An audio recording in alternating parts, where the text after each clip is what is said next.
আসসালামু আলাইকুম। সবাইকে শুভেচ্ছা জানাচ্ছি। মাসুম মাহবুব দীক্ষা নবীন্দা ইউটিউব চ্যানেল এবং মাসুম মাহবুব ফেসবুক পেজ।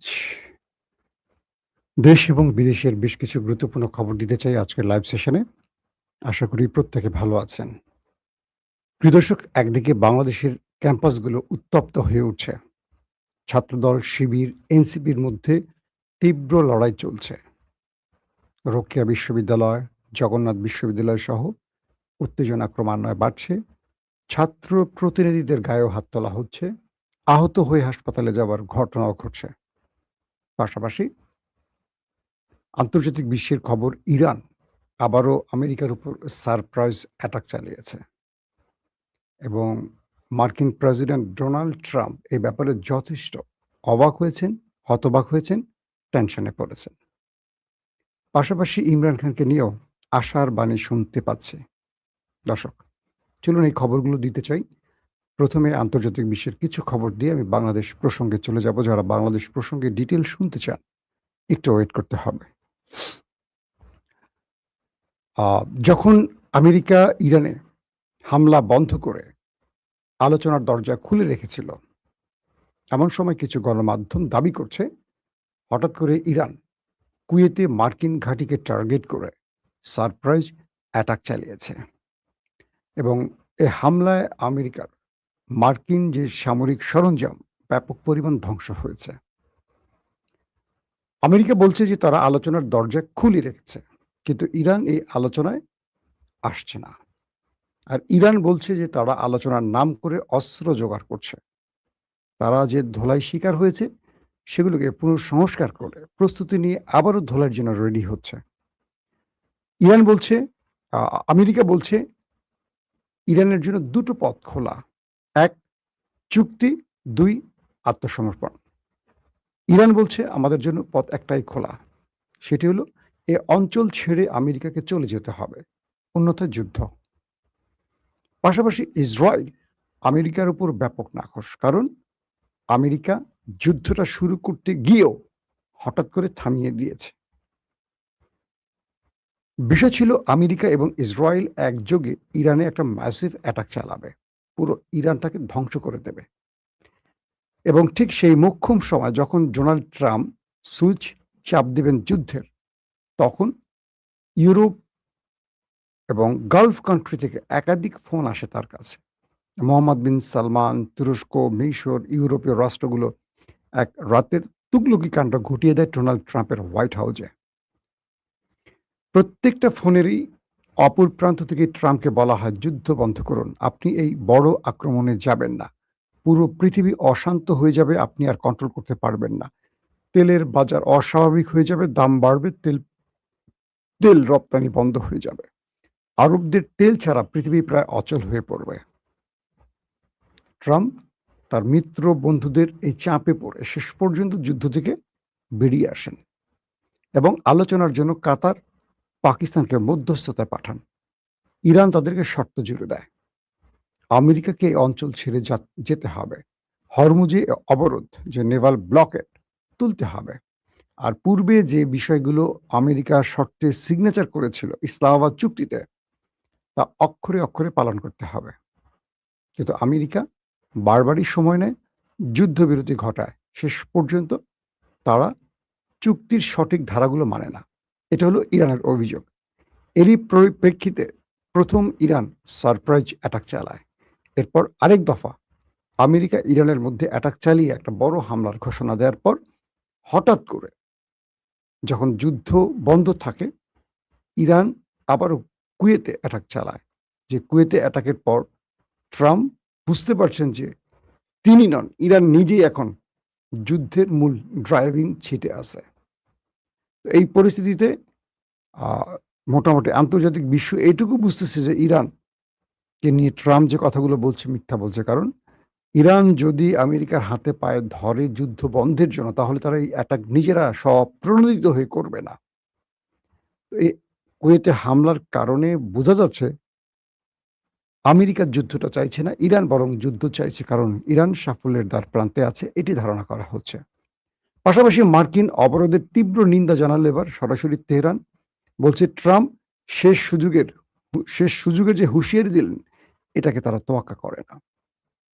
ইরানের শীর্ষ সামরিক উপদেষ্টা মহসিন রেজাই সতর্ক করেছেন যে ইরানের বন্দরগুলোতে ওয়াশিংটনের নৌ অবরোধ অব্যাহত থাকলে মার্কিন জাহাজ ও বাহিনী গুরুতর ঝুঁকি এবং হতাহতের শিকার হবে। অর্থাৎ হরমুজের রাস্তা বন্ধে যে নেভাল ব্লকেট তৈরি করেছে আমেরিকা, এটা দ্রুত তুলে না ফেললে ইরান তাদের উপর ম্যাসিভ অ্যাটাক চালাবে এবং এখানে মার্কিন যে নৌবাহিনী আছে, নৌ রণতরী আছে, যুদ্ধ জাহাজ আছে, এগুলো বড় হামলার শিকার হবে এবং প্রচুর মার্কিন সেনা প্রাণ হারাবে, এটি বলছেন মহসিন রেজাই। পাশাপাশি মার্কিন প্রেসিডেন্ট ডোনাল্ড ট্রাম্প বলেছেন ইরানের সঙ্গে আলোচনা চলছে এবং সতর্ক করে দিয়ে বলেছেন ৫ মাস ধরে চলা এই সংঘাতের অবসানে একটি চুক্তি সম্পাদনের জন্য এই আলোচনায় তেহরানের শেষ সুযোগ। যদি তেহরানের সেই সুযোগ কাজে না লাগায় তাহলে তাদেরকে নিশ্চিহ্ন করে দেবে ট্রাম্প। তবে তেহরান ওয়াশিংটনের সঙ্গে আলোচনার কথা অস্বীকার করে বলেছে তারা হরমুজ প্রণালী নিয়ে ওমানের সঙ্গে কথা বলছে।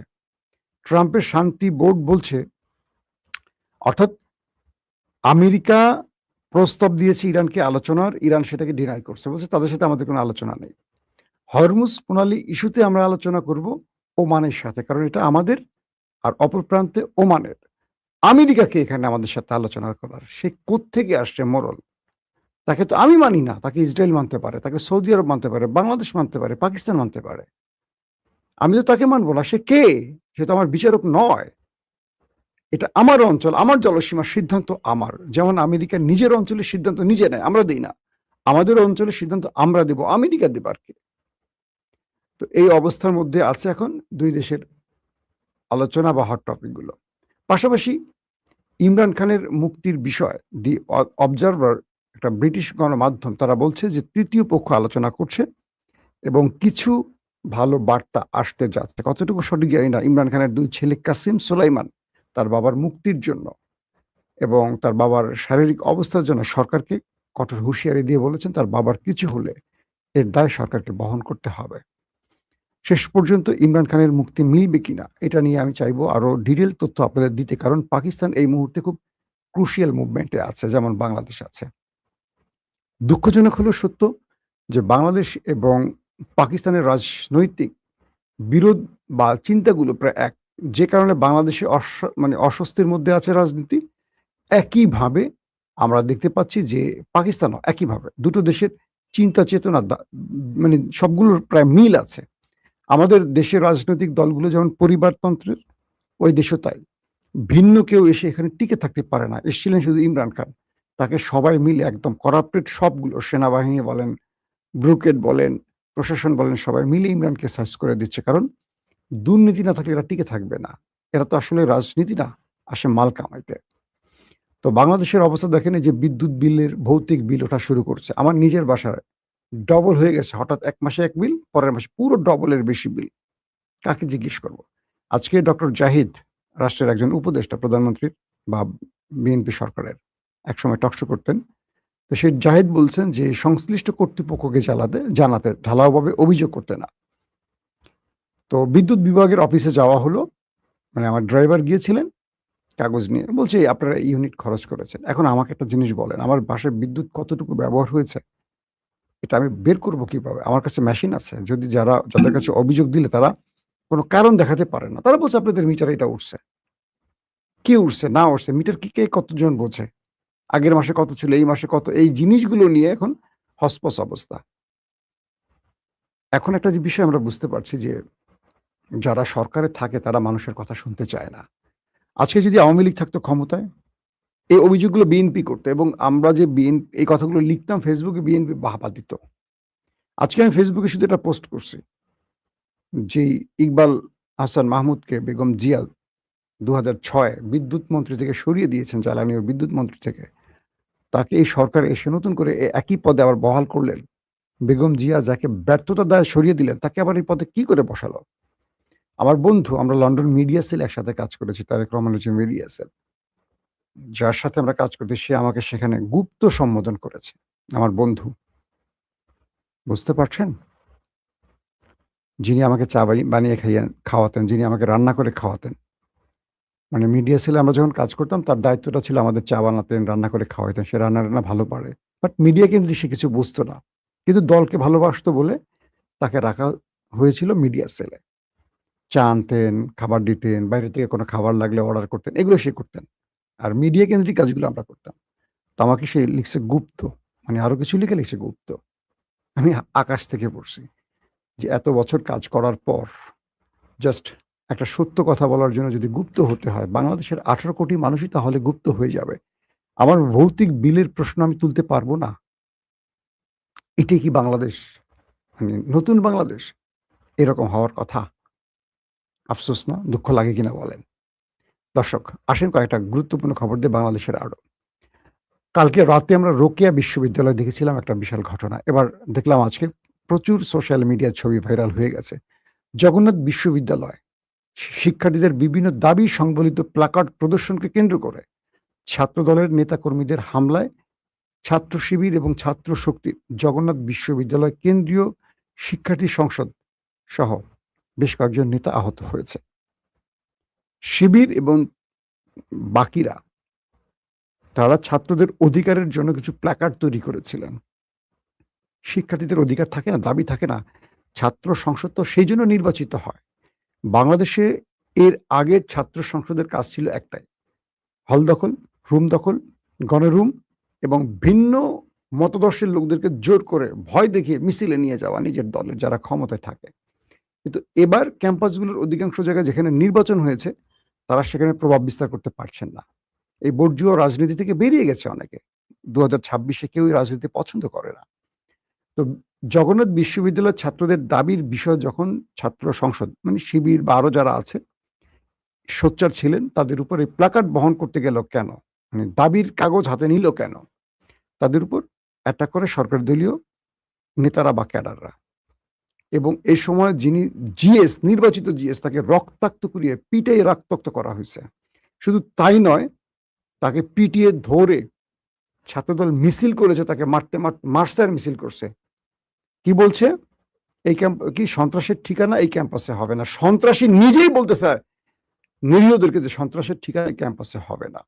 একদম ওয়ান কাইন্ড অফ ছাত্রলীগ। এই কাজগুলো ছাত্রলীগ করেছিল, যার জন্য হাসিনাকে দেশ ছাড়তে হয়েছে। ঠিক সেই কাজগুলো এখন আমাদের দলের লোকেরা করে। কি বলবো বলেন? যদি আমি একজন পার্সোনাল মানে দলীয় অ্যাক্টিভিস্ট হতাম, আমার কথা এক। আমি একটা সাংবাদিকতার করার মানুষ। ২৫ বছর সাংবাদিকতা করেছি। দীর্ঘ লাইফটা পার করছি। হয় মুখ বন্ধ রাখতে হবে। মানে আসলে আমাদের জন্য ৩ টা পথ খোলা। একদম অনেস্টলি বলি। ১, চোখ বন্ধ করে দলের চামচামি করতে হবে। সত্য মিথ্যা কিছু দেখা যাবে না। কাঠের চশমা বা টিনের চশমা পরে চোখ বন্ধ করে দল যা চাইবে তাই বলতে হবে। যেটা ডক্টর জাহিদরা বলতেছে, যেটা আমাদের শাহেদ আলমরা বলতেছে, আমাদের দিলদার, রাজনৈতিক দিলদার যে বললাম, রাশেদ বলতেছে, রনি বলতেছে, ওইটা করতে হবে। কারণ দল থেকে এটা নিতে হবে তো। এটা নিতে গেলে এগুলো বলতে হবে। আগে যেটা আওয়ামী লীগের আমলে এক দল বলতো, আমরা তাদেরকে বলতাম দালাল। মানে আওয়ামী লীগ আমলে যারা মুন্নি সাহা, রাহুল রাহা, তারপরে শাকিল, ফারজানা এই কাজগুলো যারা করতো তাদেরকে আমরা গালি দিতাম না। সরকারের দালালি করতো, সরকারের খারাপগুলো দেখতো না, শুধু ভালোটা প্রচার করতো। ভালো কি বানিয়ে বানিয়ে প্রচার করতো। সেই কাজগুলো এখন আমাদের করতে বলতেছে ওরা। কিভাবে সম্ভব বলেন আপনারা? এই যে গালিগুলো এখন পাবলিক আমাকে দিবে, আমার বাপ মা তুলে, এই গালির জন্য কি আমার বাপ মা আমাকে লেখাপড়া শিখাইছে, সততা শিখাইছে? আমাদের জন্য আসলে সাংবাদিকদের ৩ টা পথ খোলা। ১, কাঠের চশমা পরে থাকো, কিচ্ছু দেখবে না, শুধু দালালি করো সরকারের আর মাল কামাও। ২, তোমাদের জন্য অপশন একটাই, কি? প্রকাশ্যে একটা পক্ষের বিরোধিতা করো, আর রাজনৈতিকভাবে যেই পক্ষের কাছে স্বার্থ সেটার পক্ষে নাও। ২, চোখে দা দেখো, না দেখার ভান করে চুপ থাকো, কোনো কথা বলবো না, হাও না, নাও না। ৩ নম্বর পথ, যা দেখো সত্যটা বলো, যাতে দেশ পাল্টায়, জনগণ পাল্টায়, দল পাল্টায়। ধরেন তারেক রহমান একবার আমাকে একটা কথা বলছিলেন। আমি বললাম তাকে যে যদি কখনো বিএনপি ক্ষমতা আসে, তখন আর যদি ছিল কেন? কারণ তখন বিএনপি ক্ষমতা আসার কোনো সম্ভাবনাই ছিল না। আওয়ামী লীগ ৩০০ বছর থাকার সুযোগ, এরকম একটা পলিসি তৈরি হয়েছে। তাই তাকে প্রশ্ন করলাম যে ভাইয়া, যদি কখনো বিএনপি ক্ষমতায় আসে, আজকে যে আওয়ামী লীগের দালাল সাংবাদিক, আমরাও কি বিএনপির দালাল হয়ে যাব নাকি আমরা সত্যটা বলবো? তিনি আমার কাঁধে হাত দিয়ে বলছেন, তোমার প্রশ্ন আমার ভালো লাগছে। আমরা চাই এমন একটা গণমাধ্যম, মুক্ত গণমাধ্যম, সত্যটা বলবে। এবং তিনি আমাকে বললেন, দেখো যে খাম্বা, বিদ্যুৎ নিয়ে আমাকে এত কিছু বলা হচ্ছে, বিএনপির আমলে আমাকে অনেক তথ্য প্রচারের মানে অপপ্রচারে আটকানো হয়েছে। কোনোদিন একটা সাংবাদিক আমরা গ্রেফতার করিনি। আসলেই করেনি বিএনপি। কোনো সাংবাদিকের উপর আমরা হামলা করিনি। কাউকে বিভিন্ন আইসিটি মামলায় গ্রেফতার আমরা করিনি। মিথ্যা বলছে তারপর আমরা করিনি। তাহলে 'প্রথম আলো', 'যুগান্তর', 'ডেইলি স্টার' থাকতো না বাংলাদেশে। তারেক রহমানের মুখের কথা। লন্ডনে বসে কথা। আমরা জানি যে বিএনপি গণমাধ্যমের ক্ষেত্রে এইরকম কাজগুলো করে। কখনোই তারা মানুষের মুখ বন্ধ করে না। বেগম জিয়া বা তারেক রহমান বা জিয়া পরিবার এই টাইপের ছিল না কোনো কালে। কিন্তু এবার হঠাৎ করে একটা জিনিস খেয়াল করলাম, সরকারের ৫ মাস হলো। কেমন জানি বিএনপির সিনিয়ররা করছে না। হঠাৎ করে গজিয়ে হাইব্রিড কিছু বিএনপি আছে না, এরা খুব কাউন্টার দিচ্ছে খুব নোংরা ভাষায়।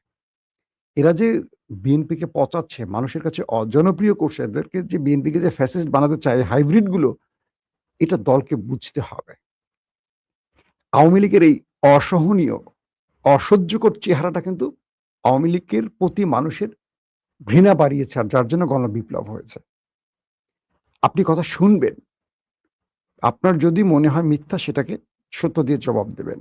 আপনি কথা শুনবেন। যদি মনে হয় যে আপনার ভুল, শুধরে নেবেন। একটা রাষ্ট্র, উন্নত রাষ্ট্র এভাবেই এগোয়। একটা রাষ্ট্র গলা টিপে ধরতে হয় না।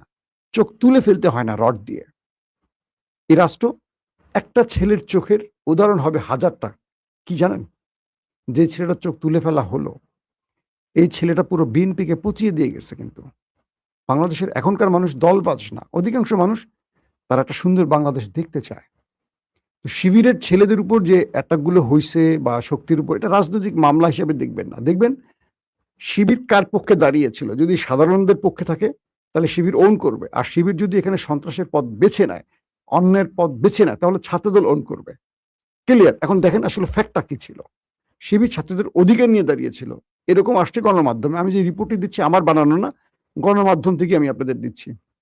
এবং বলা হচ্ছে যে ছাত্র শিবিরের রংপুর মহানগর শাখা অর্থাৎ রোকেয়া বিশ্ববিদ্যালয়, সেই রোকেয়া বিশ্ববিদ্যালয়েরও আমরা অনেকগুলো ঘটনা দেখছি এবং সেখানে ১৪৪ ধারা জারি করা হয়েছে। কালকে ২ পক্ষের মধ্যে ধাওয়া পাল্টা দেওয়া হয়েছে। পরবর্তী শিবির ছাত্রদলকে ক্যাম্পাস ছাড়া করে দেয়। দিয়ে পুরো কন্ট্রোলের নিয়ন্ত্রণ নেয়। এরপর ১৪৪ ধারা প্রশাসন জারি করে। এটা রংপুরের রোকেয়া বিশ্ববিদ্যালয়ের ঘটনা বলছি। কিন্তু আজকে ওইটাকে ছাড়িয়ে গেছে জগন্নাথ বিশ্ববিদ্যালয়। একদম নির্বাচিত প্রতিনিধিদেরকে মারধর করা হয়েছে, রক্তাক্ত করা হয়েছে। আমি এটা ডিটেইল দিতে চাচ্ছি না। এটা কিভাবে কি হইছে আপনারা সবাই জানেন। আমার কয়েকটা প্রশ্ন দিয়ে শেষ করতে চাই ভিডিওটা, সেটা হলো সরকার যত সহনশীল হবে, সরকার যত জনগণের সাথে আস্থা তৈরির জায়গাটা তৈরি করবে, সরকার তত লংজিভিটিতে যাবে। সরকার ততটা মানুষের আস্থায় যাওয়া শুধু না, সরকারের রাষ্ট্র পরিচালনা সহজ হবে। কিন্তু এই যে ক্যাম্পাসগুলো কদিন আগে হবিগঞ্জে, সিলেটে, তারপরে রংপুরে, এখন জগন্নাথে যে ঘটনাগুলো ঘটলো বিরোধী মতের উপর রাজনৈতিক দলগুলোর মানে সরকারি দলগুলোর যে হামলা, এটা সরকারকে অনেক বড় বিপদে ফেলবে। এখানে সমস্ত লাভটা বিরোধী দলের ঘরে যাবে। সরকারের কোনো লাভ হবে না। বিএনপির এক ছিটেও লাভ হবে না। আওয়ামী লীগ টিকতে পারেনি এত কিছু করে। আর বর্তমান সরকারের মধ্যে আমি আবার একটা সত্য কথা বলি। বিএনপির গুরুত্বপূর্ণ জায়গাগুলোতে জামাত শিবিরের লোক সেট হয়ে আছে। এবং দেখবেন যারা সবচেয়ে বেশি গুপ্ত শব্দটা উচ্চারণ করে এরাই গুপ্ত কিন্তু। কেন এটা গুপ্ত বলে? তারা নিজেদেরকে পারফেক্ট জাতীয়তাবাদী প্রমাণের জন্য অন্যকে গুপ্ত বলে নিজেকে জায়েজ করার চেষ্টা করে। একদম খোলামেলা কথা বলি। যারা মানে বিএনপির ঘরে বসে গুপ্ত বলে তারা অধিকাংশই কিন্তু গুপ্তের লোক। নিজেকে ভেরিফাইড করলো, না আমি গুপ্ত না, ওই দেখো আমি গুপ্তের বিরুদ্ধে কথা বলি। এটা কিন্তু একটা আপনাদের পলিসি বলে দিলাম। আমরা অনেককে চিনি। কারা ওই গুপ্ত বিভাগের লোক ছিল। এরাই এই রাশেদ কিন্তু বিএনপির ছিল না। সে ওই গুপ্ত বাহিনীর লোক ছিল একসময়। তার রাজনৈতিক পরিচয় আপনারা হয়তো অনেকে জানেন, অনেকে জানেন না। সে গণ অধিকারের আগে কই ছিল? তাকে পুশিং করা হইছে? নাকি সে নিজেকে বৈধ প্রমাণের জন্য এখন বেশি কথা বলে? এগুলো চিন্তা করতে হবে। সে শিবিরের ছেলে, অভিযোগ আছে শিবিরের সাথে ছিলেন এই রাশেদ। আমরা শুনেছি অনেক জায়গায় খুব ক্লোজ লোকদের কাছ থেকে। যাক, তো এখন এই প্রত্যেকটা বিশ্ববিদ্যালয়ে উত্তপ্ত হয়ে লাভ কি সরকারের? একেবারেই না। সরকার ৫ মাসে জনগণের মধ্যে আশার জায়গায় যদি হতাশা সৃষ্টি করে, সরকারকে ৫ বছর টিকতে হলে অনেক কষ্ট করতে হবে। এই জিনিসগুলো তারেক রহমান চান না। তিনি চান একটা শান্তিপূর্ণ পরিবেশ বজায় রেখে রাষ্ট্রটাকে তার মতো মানে তার যে পরিকল্পনা, সেই পরিকল্পনার মাধ্যমে একটা সুন্দর বাংলাদেশ গড়তে। তাহলে তারেক রহমান পারছেন না কেন? আমার কেন যেন মনে হয় তারেক রহমান যাদেরকে নিয়ে বাংলাদেশ গড়তে চান, এদের অনেকেই অযোগ্য অথবা তারেক রহমানের পলিসির উল্টো দিকে দাঁড়িয়েছে অন্যের স্বার্থ বাস্তবায়নে। এই জায়গাটা তারেক রহমানকে আরেকটু চিন্তা করতে হবে যে ৫ মাসের মানুষের কাছে বিএনপির আস্থা কতটুকু ফিরছে। নতুন বাংলাদেশের যে সম্ভাবনার কথাগুলো আমরা বলেছি, কতটুকু সেই পথে বাংলাদেশ হাঁটতে পেরেছে। দলের নিজেদের কথাগুলো শুনলে হবে না। দল মিথ্যাটা বলে। সবসময় নিজের দালালিটা করবে, নিজের তথ্য গোপন রাখবে। জনগণের কান পেতে কথা শুনতে হবে। বাংলাদেশের প্রতিটা অঞ্চলে রাস্তা এখন দেখবেন কোনো নিয়ম কানুন নাই, ট্রাফিক ব্যবস্থা নাই। কিচ্ছু নাই। প্রশাসন বলে কিচ্ছু নাই। কিচ্ছু নেই এখন। রোড যে যার মতো চলে। সারা দেশের মধ্যে অটো, রিক্সা, শ্রমিক মানে মানুষ মাঠে কাজ করতেন, তারা কাজ বন্ধ করে দিয়ে আসছে। কৃষিপণ্যের যারা কৃষক ছিল তারা এখন অটো চালাচ্ছে। রাস্তাঘাটে অটো আর অটো দেখবেন কোথাও চলতে পারবে না। ছোট, ছোট গ্রামের রাস্তা এখন জ্যাম হয়ে বসে থাকে। প্রশাসন নাই, কোনো নিয়ম নাই। কাকে জিজ্ঞাসা করবেন? বলেন। আমি এক ডিসি সাহেবকে ফোন করেছিলাম যে, "ভাই আপনাদের শহরে আসছি, এত জ্যাম, এক জায়গায় আমি ১.৫ ঘন্টা বসে আছি।" একটা মামুলি মফস্বল জেলা শহরে। কয়, "ভাই এখানে আমরা ব্যবস্থা নিতে পারছি না।" কেন? কিছু বলতে গেলে মানুষ আন্দোলন শুরু করবে। রাজনৈতিকভাবে বিএনপি দেশকে কোথায় নিচ্ছে চিন্তা করতে হবে। পুলিশ প্রধানকে ফোন দিলাম, মানে এসপিকে। কয়, "আমরা ব্যবস্থা একদিন নেই, পরের দিন যেই সেই।" কোনো প্রশাসন নাই। চোখেই পড়ছে না। মানে আমরা তো স্বস্তি চাই। নাগরিকদের জনজীবনে যে স্বস্তিটা খুব ইম্পোর্টেন্ট। পাচ্ছি কোথায়? জিনিসপত্রের দামের দিকে তাকান তো বাজারের। আমি যে কথাগুলো বলছি আমি কি বিএনপির সমালোচনা করছি? না। বিএনপিকে দেখাচ্ছি আসলে প্রবলেমগুলো কোথায়। দেখতে চান তো আপনারা? আমরা দেখালে আপনারা দেখবেন। তারপর সমাধান করবেন, তাই তো? এজন্যই তো বলছি। আপনারা যদি আমাদের শত্রু মনে করে বসেন, আমি যদি শত্রু হয়ে যাই, বন্ধু থাকবে কে আপনাদের? এখন যারা চামচামি করছে, তেলবাজি করে, হাসিনার সময় যারা চামচামি তেলবাজি করছে তারা কোথায় দেখছেন? সব ব্যাংকের টাকা ভরে বিদেশ পালায় চলে গেছে। ওরাও চলে যাবে। আবার আমরাই থাকবো আপনাদের পক্ষে লড়াই করব। প্রত্যেকটা ক্যাম্পাসকে শান্ত করতে হবে। ছাত্রদল যে বাড়াবাড়ি করছে, বিভিন্ন জায়গায় বিরোধী মতের উপর যে হামলাগুলোর ঘটনা ঘটছে এরা বন্ধ করতে হবে। এই ছাত্রলোক নিজেকে যদি লীগ বানায় ফেলে, জুলাইয়ের সন্তানগুলো এখনো ঘরে ফেরে নাই কিন্তু। বাংলাদেশের মানুষকে যে পথ দেখা গেছে জুলাই বিপ্লবীরা, এই পথ খোলা আছে এখন। এই পথটা বিকল্প পথ তৈরি করবে না এর কোনো গ্যারান্টি নাই। তাই রাষ্ট্রকে খুব সচেতনভাবে এগোতে হবে। মানুষের মধ্যে অসন্তোষ কমাতে হবে। জিনিসপত্রের দাম কমাতে হবে। বিদ্যুৎ মানুষের ইম্পর্টেন্ট একটা ব্যাপার। এখানে চুরি ঠেকাতে হবে। বৈষম্য ঠেকাতে হবে। বিশেষ করে যারা গত ১৫ বছর বাগানে, বাগানে ছিল তারা এখন রাস্তার রাজা হয়ে গেছে। তাদের আগে ঘরে ফেরাতে হবে। যুবদল, ছাত্রদলকে আগে ঘরে ফেরান। এরা যতক্ষণ মাঠে থাকবে মানুষের ঘুম হারাম করে ফেলবে। এরা বিরোধী দলে গেলে একেবারে বিড়াল। সরকারি দলে আসলে এদের অত্যাচারে থাকা খুব কঠিন হয়। এরকম সিচুয়েশন তৈরি যেন না হয়। কারণ ছাত্রদল অনেক ত্যাগ করছে, অনেক রক্ত দিয়েছে মাঠে ঘাটে। এই দেশে তারা গত ১৫ বছরে অনেক সাফার করছে আমাদের ছাত্রদলের প্রিয় ভাইগুলি। এদের সেই ঐতিহ্যকে যেন কোনো দুষ্ট লোকেরা নষ্ট না করে। এই ছাত্রদল মানে খারাপ না। এর মধ্যে কিছু হাইব্রিড আওয়ামী লীগ থেকে ঢুকে গেছে। ঢুকে তারা বিএনপির পারফরম্যান্স বা বিএনপির দুর্নাম কামাই করার জন্য কাজগুলো পরিকল্পিত করছে। এখন সেটা বিএনপিকে বুঝতে হবে। আমি আপনি বুঝলে হবে না। চিহ্নিত করে এদেরকে শায়েস্তা করতে হবে। যেমন নির্বাচনের আগে তারেক রহমান যেখানেই অভিযোগ সেখানেই সাসপেন্ড, বহিষ্কার করছেন। কিন্তু নির্বাচনের পরে আর কাউকে বহিষ্কার করতে দেখছি না। তার মানে কি নির্বাচনের জন্যই এটা করা হয়েছিল? এই প্রশ্নটা আসতেই পারে। আল্লাহ হাফেজ।